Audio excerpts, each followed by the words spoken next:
Hi guys! Hi everyone! Good evening! This is Panay Gina once again and welcome back sa aking YouTube channel. So guys, another mini vlog for today's video at ang ating pag-uusapan ay walang iba kung hindi si Daniel Padilla. Kasi nga guys, alam naman natin na naging magka-close talaga sila, no? Si Incognito, si Kyla, si Maris, si Ian Veneracion, sino pa ba? Si Anthony, si Richard, saka si Baron. So, parang, sabi nga ni Baron, parang talagang magkapamilya talaga sila.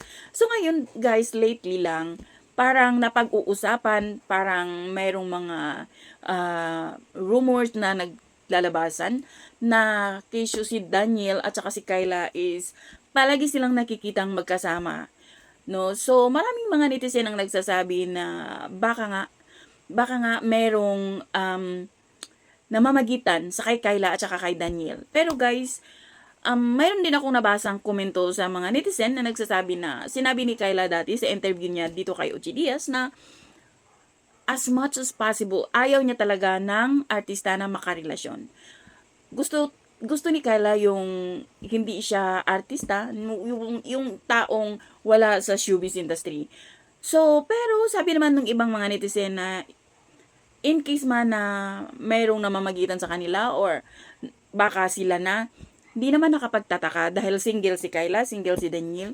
At yung sinabi ni Kyla na as much as possible, meron din namang changes nun.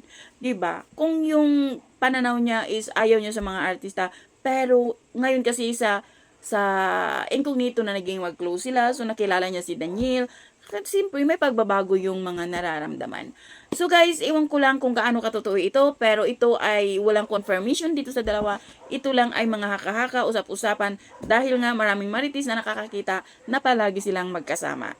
So abangan na lang natin kung totoo man na sila, abangan natin, alam natin na one day, if ever na sila man, talagang aamin at aamin din. So, yun lang guys. Thank you for watching. Bye. God bless everyone.